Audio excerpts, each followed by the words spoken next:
তেজগাঁও এলাকার কেনান হোসেন চলতি বছরই প্রবাস জীবনের পাঠ চুকিয়ে ফিরেছেন দেশে, কিন্তু দেশে ফিরেই নিত্য প্রয়োজনীয় বাজারের মূল্য আর আয়ের হিসাব কষে চোখ যেন কপালে তার। সোমবার 28 এপ্রিল রাজধানীর কারওয়ান বাজারের মাছের দোকানে দেখা মেলে এই ব্যক্তির।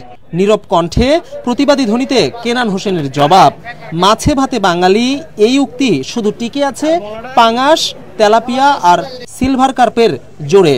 পাঙ্গাস মাছ এবং এই যে সিলভার কাপ এটা আছে বিদেই তো মাছের ভাতে বাঙালি। মাছের যে দাম দেখা যাচ্ছে যে পাঙ্গাস মাছ বা সিলভার কাপে একটু দামটা কম আছে। আমি বাইরে ছিলাম সাউথে, কিন্তু বাংলাদেশে আইসা অন্য জিনিসের পত্রের যে দাম দেখতেছি এতে কিনতে আমার সাহস হয় না। দেখছেন বাহিরের যে অবস্থায় আর বাংলাদেশের অবস্থা তার চেয়েও করুণ অবস্থা। 18 সালে আমি বাংলাদেশ থেকে আমি সাউথ আফ্রিকা গেছি, কিন্তু এরপরে এখন আসার পরে যে পরিমাণে যে দাম দেখতেছি এতে আমার সাহস হয় না। বান্ডেল থাকলে প্রতি সেনমানিতে টাকা বাঁচবে। বিকাশ সেনমানি বান্ডেল কিনে জিতুন প্রতি লেনদেনে। শুধু কেনান হোসেন নয়, একই অভিযোগ এই বাজারের অন্য ক্রেতাদেরও।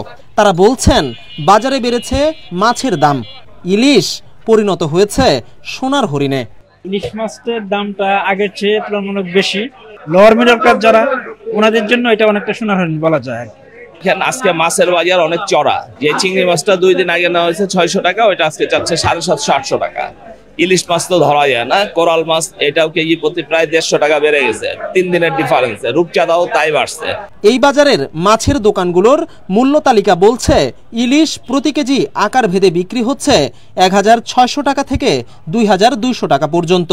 এছাড়াও চাহিদার শীর্ষে থাকা কাতলা 310 থেকে 320, পাঙাশ 140 থেকে 180, তেলাপিয়া 200 থেকে 220, রুই 340 থেকে 350, পাবদা 400 এবং ট্যাংরা প্রতি কেজি বিক্রি হচ্ছে 600 টাকায়।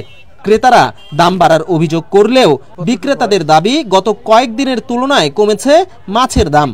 সবচেয়ে বেশি কমে সিলভার কাপেরই দাম কম, তারপরে হলো যে পাঙাশ মাছের দাম কম। আজকের 140 টাকা 140-50 ব্যস্ত আছে। সিলভার কাপ, তেলাপিয়া, পাঙ্গাস, তারপরে কই মাছ, তার ছোট মৃগেল মাছ, তার সামুদ্রিক কিছু মাছ আছে, ওগুলো কম দামে পাওয়া যায়। বর্তমানে এই বিভিন্ন জেলায় জেলায় অভিযান চলতেছে। বর্তমানে সাগরে 2 মাসের জন্য অভিযান চলতেছে। তারপরে 1 তারিখ থেকে আবার রাঙামাটি অভিযান চলবে। মাছ সামনে মাছ থেকে আরো অর্ধেকে নেমে আসবে, কম কিছু মাছ পাওয়া যাইতেছে চাষের, এবং ইন্ডিয়ান কিছু মাছ আসতেছে, এর জন্য মাছ দেখা যাইতেছে। তাহলে মাছ 3 ভাগ মাছ পাওয়া যেত না বাজারে।